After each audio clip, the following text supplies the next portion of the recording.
bana Guine, bana Dar es Salaam, bana Poto, bana Mokili Mobimba, site FM Moko, Afrique Info avec Franck Semaï, Yandankala Twende. X-Pass Marandura Franck Semaï.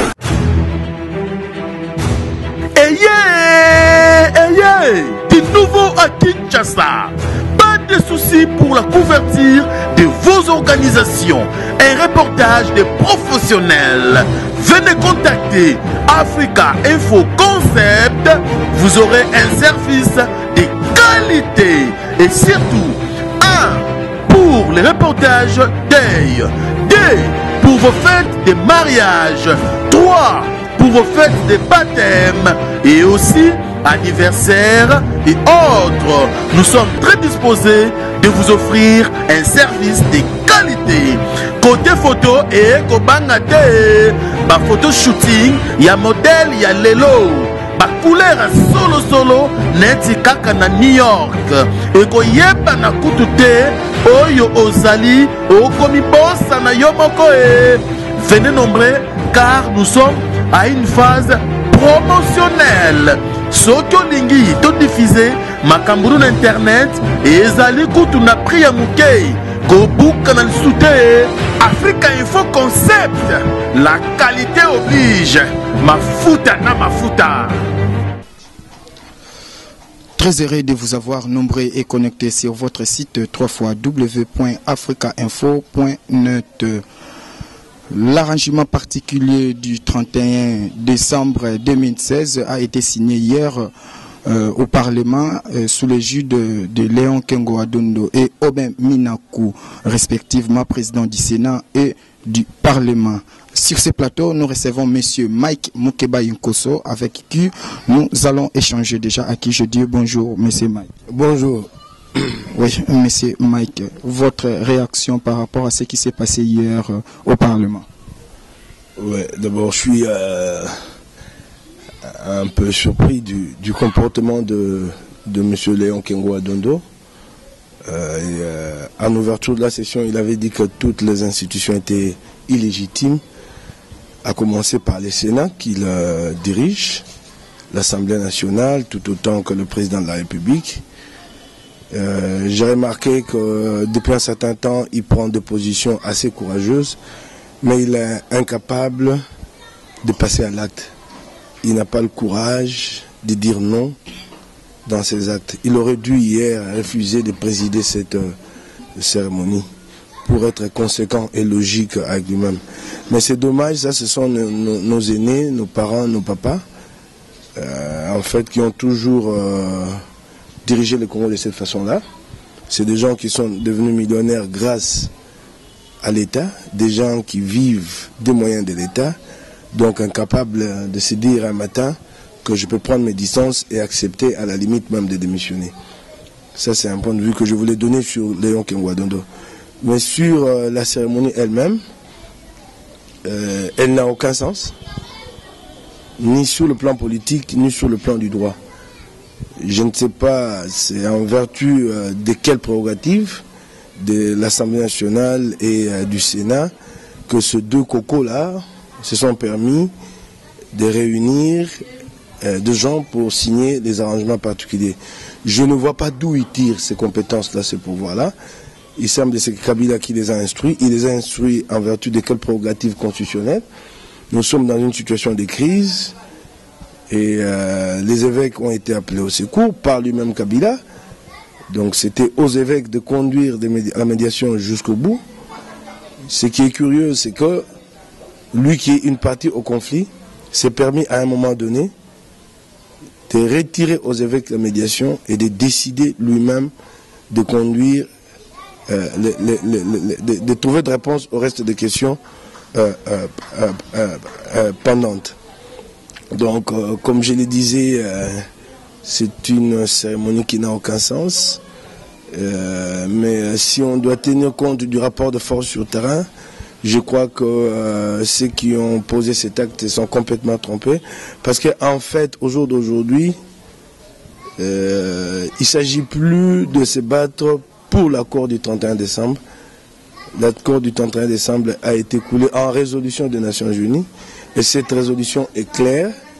S'il y a des derniers réglages à opérer, c'est au secrétaire général des Nations Unies de s'entremettre, de faire ses bons offices. En posant cet acte hier, donc Kabila ouvre un front, donc décide d'aller en guerre contre le Conseil de sécurité. Je ne vois pas où il tirera la force de pouvoir tenir tête au Conseil de sécurité, ce qui me laisse penser qu'il finira par reculer. Et d'ailleurs, tu auras remarqué que la cérémonie d'hier n'a pas connu la présence des diplomates, notamment les chancelleries occidentales, tous ne sont pas venus. Un désaveu clair, donc la communauté internationale a dit à Kabila, c'est que tu fais là, monsieur, n'engage que toi. Et le même jeudi, pendant qu'il s'est livré à ce spectacle-là, proche d'une comédie mangobiste, pendant qu'il s'est livré à ce spectacle-là, l'ambassadeur des États-Unis et l'ambassadeur de la Grande-Bretagne ont reçu les opposants pour leur donner la position de la communauté internationale qui reste la même, à savoir qu'il faut un dernier round pour signer des arrangements particuliers. Selon nos sources, les deux diplomates ont dit aux opposants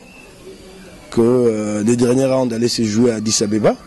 et que c'est au cours de ces derniers rounds que finalement on va signer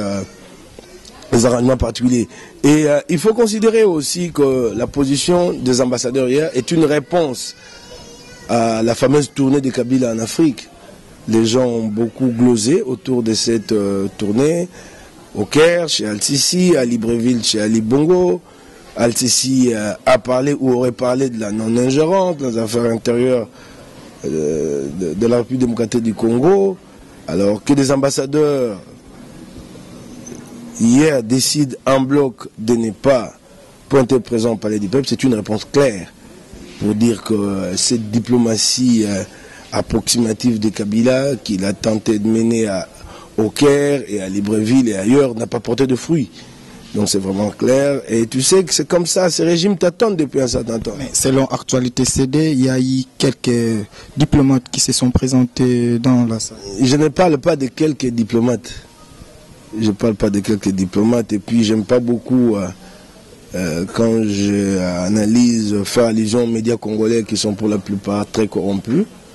Je ne parle pas de quelques diplomates. On connaît les diplomates qui pèsent quand on parle des rapports de force sur le plan international. Vous avez ici plusieurs chancelleries. Si c'est l'ambassadeur du Togo qui pointe ou l'ambassadeur, je sais pas, de la Serbie, mais ça vaut quoi? Même pas un clou. Quand on parle des diplomates, on parle de l'ambassadeur des États-Unis, l'ambassadeur de France, l'ambassadeur de Belgique, l'ambassadeur de Grande-Bretagne, l'ambassadeur d'Allemagne. On parle de Maman Sidikou, le représentant spécial de l'ONU,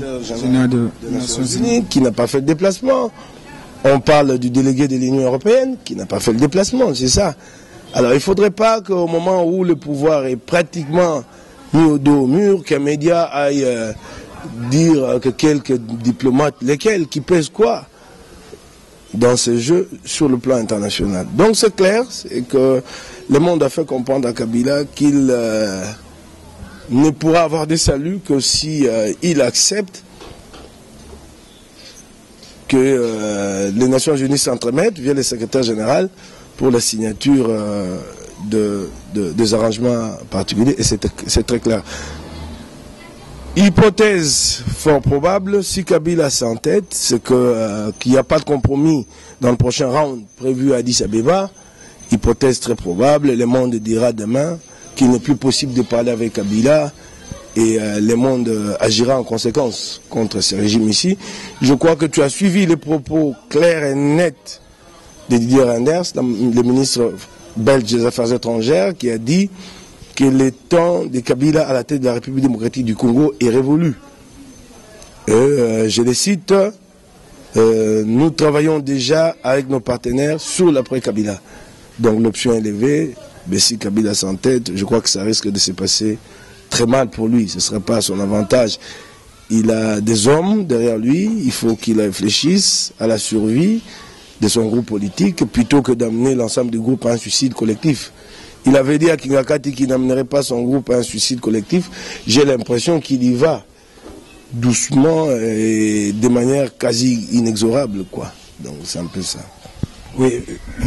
Monsieur Mike, to lobango lisusu na lingala, outi ko loba awa oyebite bandeko wana soki bazui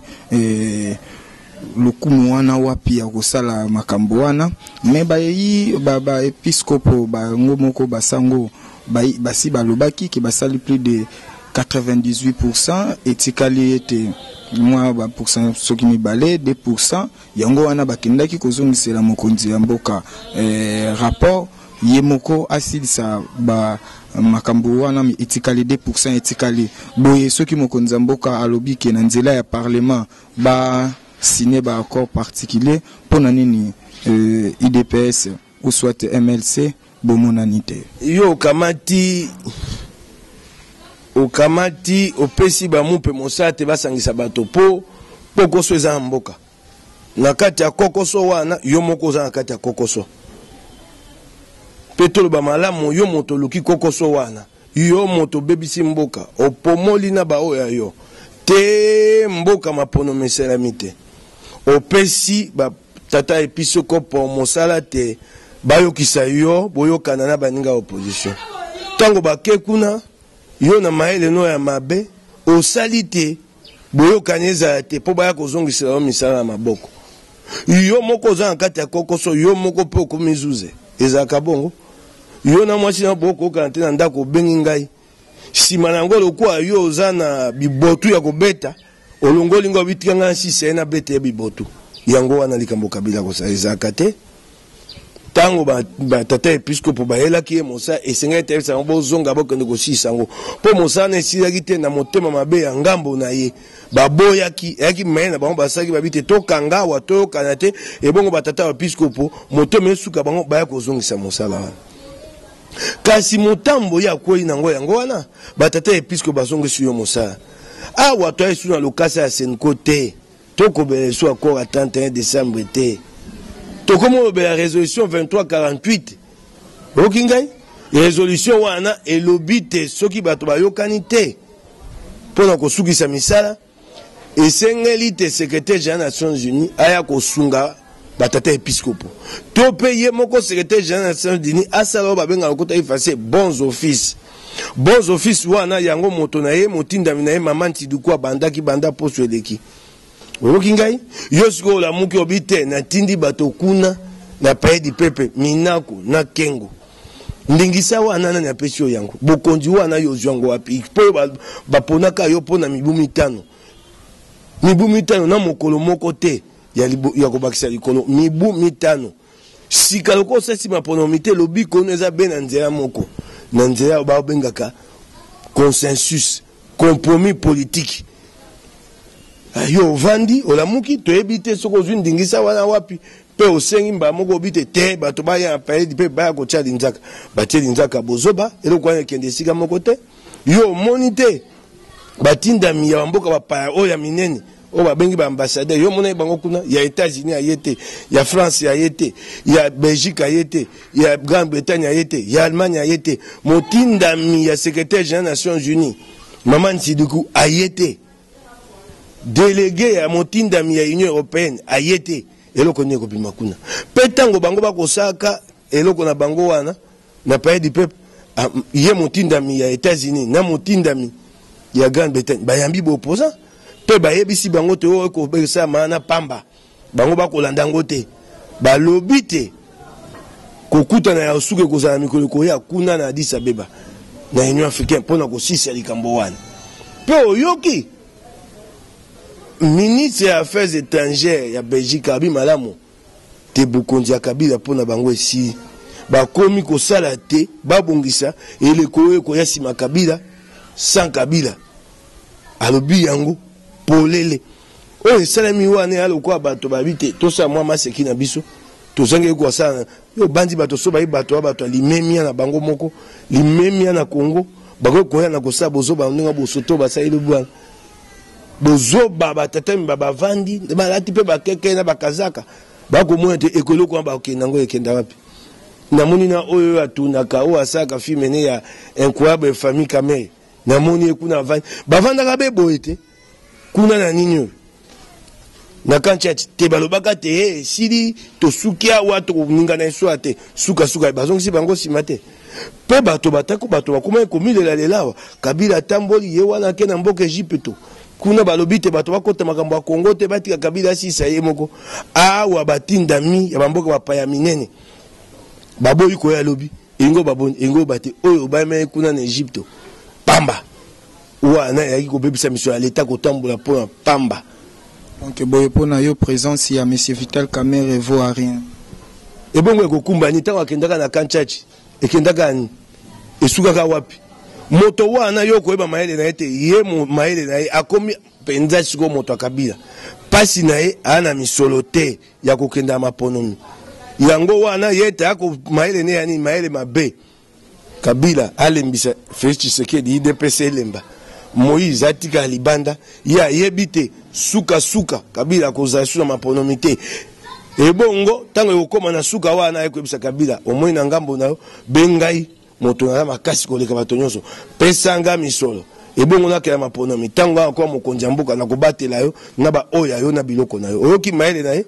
na ye to sto ebiang ana misolo te yo koma moto mba uto tambo na Goma Bukavu na mosolo ba pesi kuna na moto azana zonga Kabila bande ba pesi misolo wana za moto wana yo mona kay moto wana mais tokokai koloba pe tomona ki wana moko ya bandeko ya opposition mais lelo aza asali courant na ye o bongo to bengaka mwana mboka bazalaki déjà na monsieur Olenganko tokoloba parmi ba des signataires yayi monsieur Olenganko et puis mwana mboka oyo to bengaka bongo na kobosa na lisusu lisanga bonganga alors nakoloba okokaki koloba nini par rapport à présence ya des signataires wana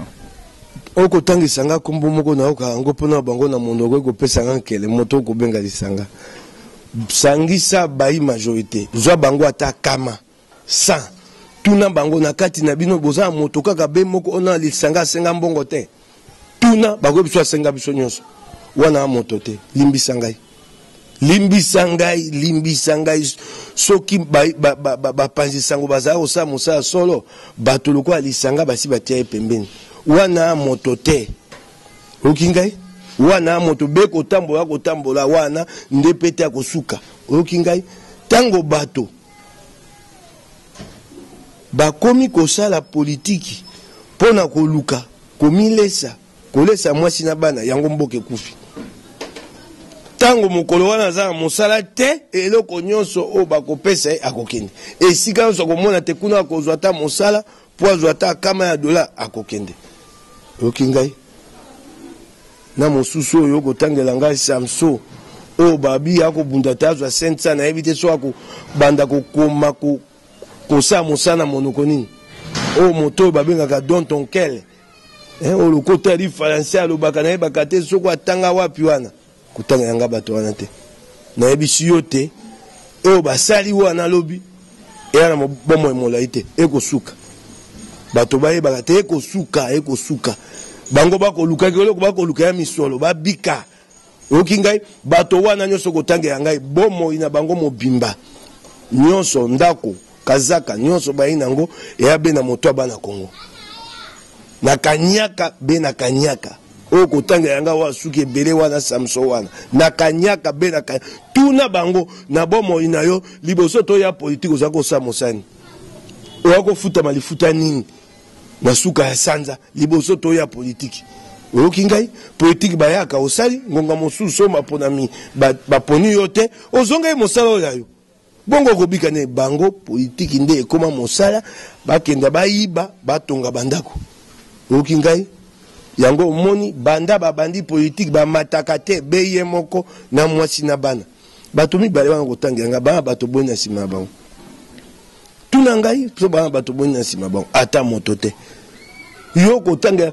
lisanga aza lokola oyebi o totanga na kelasi kombo na ye le corbeau et le renard yaza o babenga kota effacer les flatteurs qui vit aux dépens de celui qui l'écoute. Le flatteur qui vit aux dépens de celui. Yaka ako neto la yo, ako kumisa yo, opesi so atali kuna pe ba mosusu ba kopesa akei pa neto li bango akumisa. Na yebisa yo tozaka tokenda ba concertation. Oyebi ninga ko neto la kengo, soka lo ba kengo abi Excellence Kengo Wadondo, président du Sénat, les sages de l'opposition. Ako benga kay des sages de l'opposition. Tango wana koneto la Kengo. Tango gouvernement et bimi o ba benga ka gouvernement cohésion nationale, yeba tie na katite ye wana longwe. Aiko kamata ke koneto la ko kangamana Félix te ye wana. Wana azamoto. Tango aye na opposition, o kamati yena o moto ko tanga oyo Samso. Et là, on a sanga akumbi opposition. Akumbi bato, akumbi mayele, akumbi misolo, akumbi nini. Et là, on a akumbi, o akumbi la kibiso na moto ya suke bele wala Samso. Samso akumbi la kibiso nini. Ya akumba ki te muta sa meeting, bakamati ba pesi ye lisango miko, lokola talaku.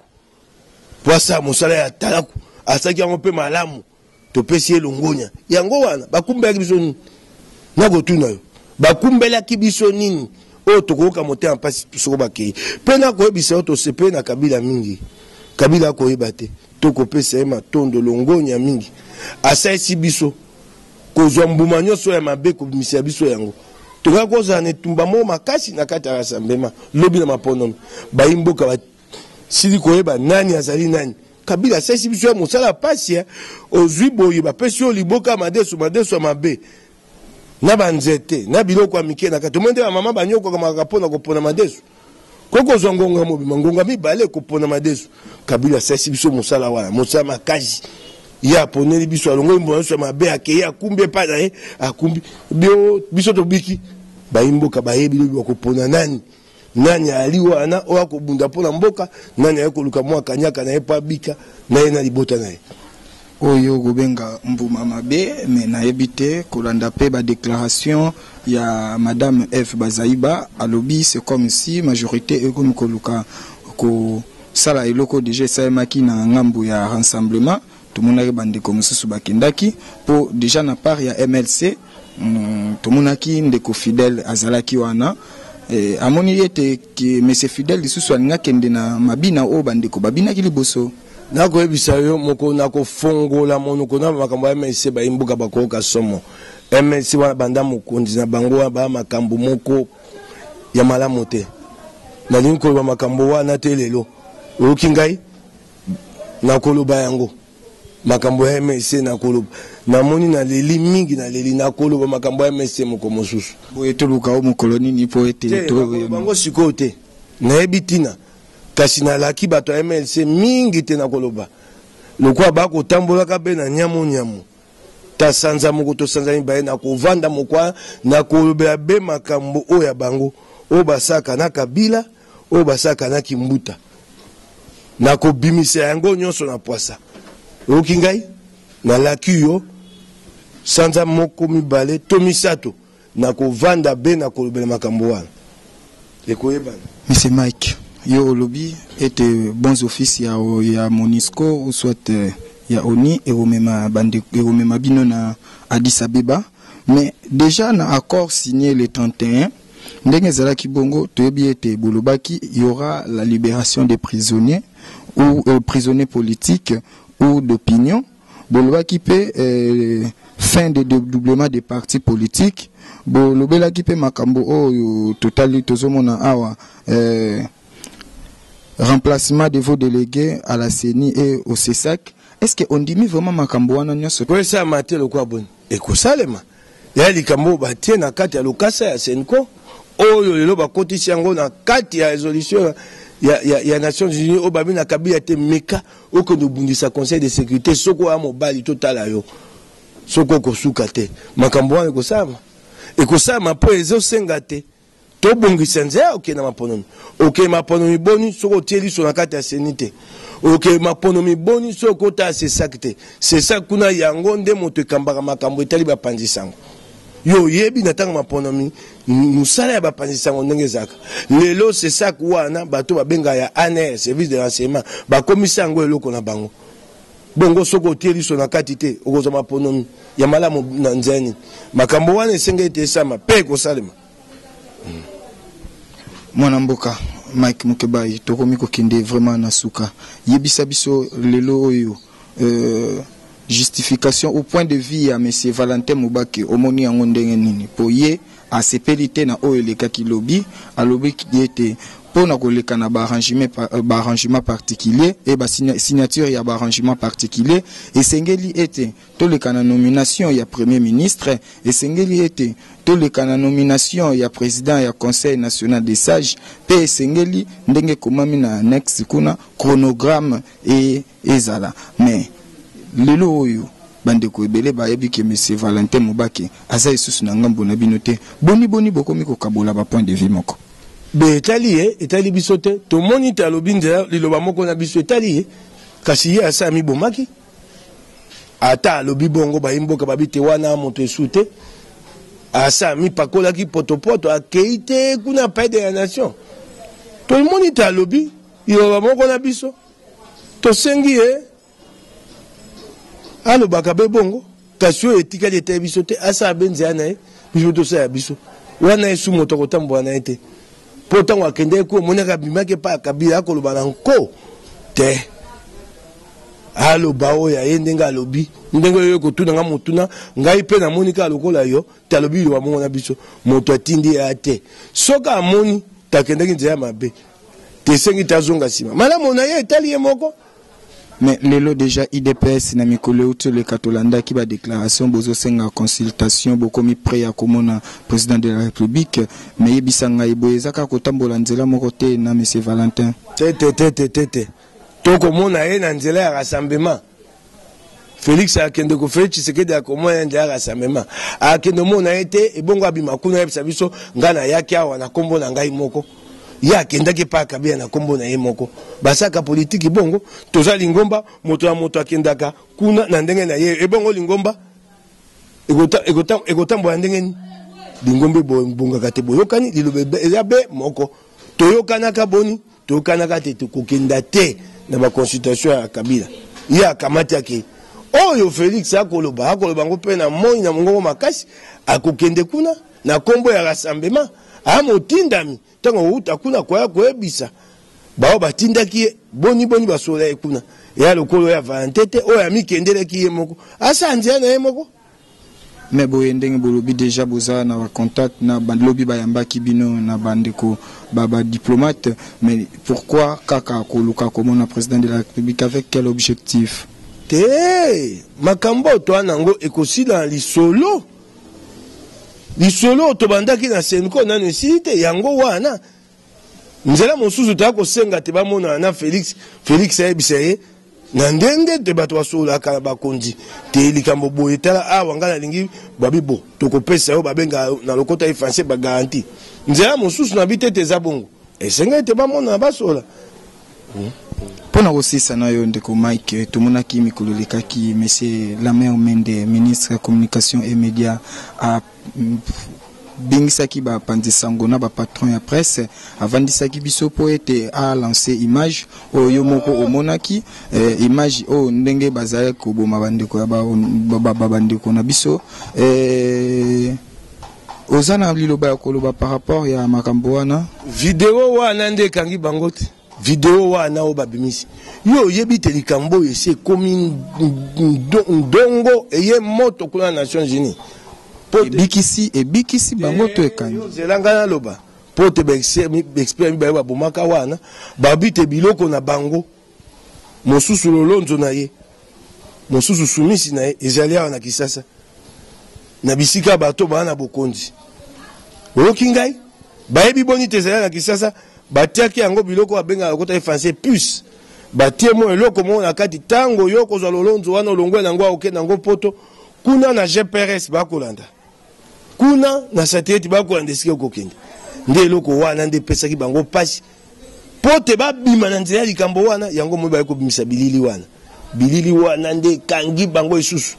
na kwa bisa likambo moko to mibale to misato na bilili wana likambo aliboso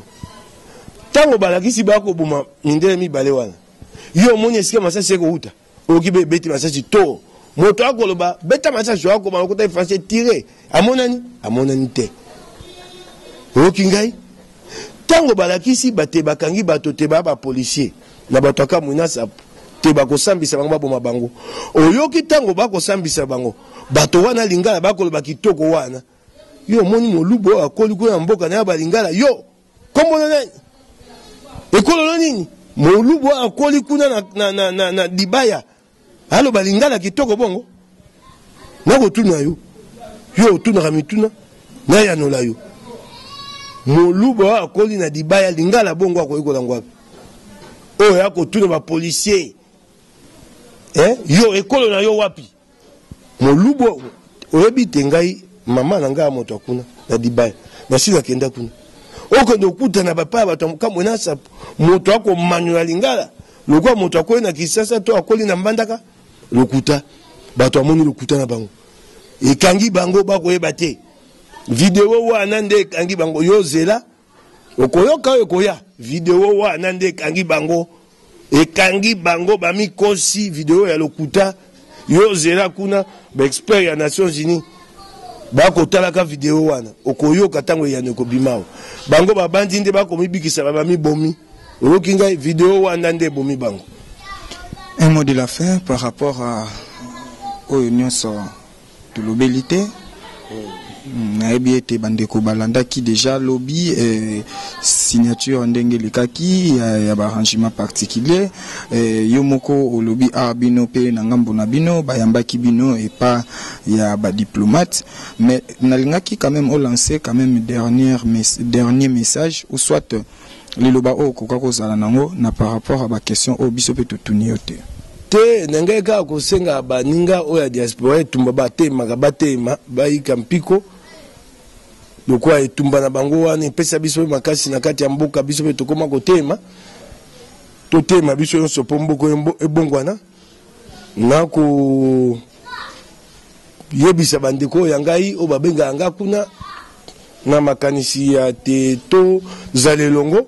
lokwa ndeko na ngai Jolie Muchupule na mama lelo oaza na Suisse ndenge babenga ngai ndenge bazolela po na mboka ndenge bazana pasi mingi na makambo etali bilenge epai ya ndeko Jolie Muchupule na makambo etali ba mama epai ya mama lelo ndenge alobaki te basanze koya sima tosala nyonso po totambola elengo na kosenga bango bazabe na makasi namoni poso oyo babenga ngai ebele bamileli kuna diaspora ndeko makambo ekoleka kuna boni tomoni moto wana longi na banza te ndenge na tatoli likambo ngo bamoni te moto wana longi te bazabe na bopikiliki o bazaka na yango balemba te tosungana tosimbana ndeko Jolie Muchupule tosungana tosimbana mama lelo ebongo mboka na biso ya Congo ekoki liboso biso bomo na biso ese bebi bato babebisa bomo na biso bapomoli mboka kanya keleki loko ya biso o ya biso ese bebi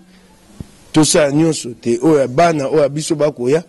bango ba komona Congo ya malamu yango etumba na biso tobosa na yango te tozaka nango na motema yango moni bato ba katisa mbango bakei kuna po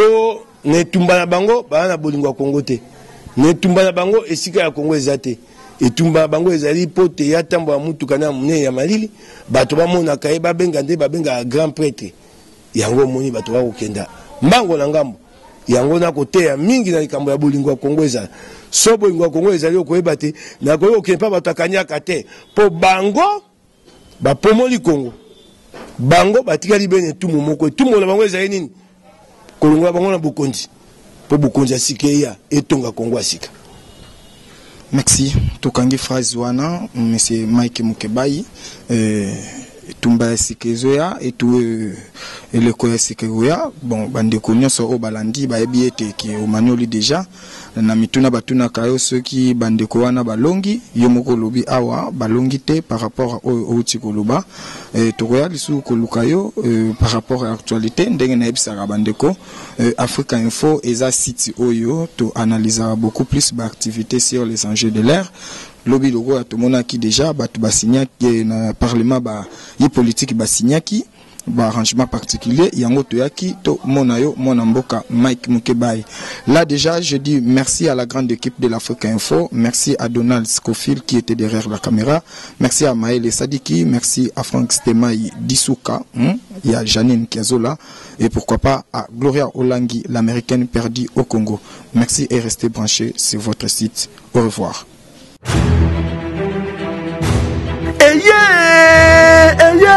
Du nouveau à Kinshasa. Pas de soucis pour la couverture de vos organisations. Un reportage des professionnels. Venez contacter Africa Info Concept. Vous aurez un service de qualité. Et surtout, 1 pour les reportages deuil. 2 pour vos fêtes de mariage. 3 pour vos fêtes de baptême. Et aussi anniversaire et autres. Nous sommes très disposés de vous offrir un service de qualité. Côté photo et kobangate, ba photo shooting, ya modèle, ya lelo, ba couleur solo neti kaka na New York. Et koyeba na kutute, oyo ozali, okomi bossa na yomoko e. Venez nombreux car nous sommes à une phase promotionnelle. Soki olingi to diffuser makamburu na internet ezali kutu na prix ya mukei kobuka na lisute. Africa Info Concept, la qualité oblige. Mafuta na mafuta. Bana King, bana Dar es Salaam, bana Poto, bana mokili mobimba. Site FM moko Africa Info avec Frank Semai Kiandankala twende. X-Bass Marandura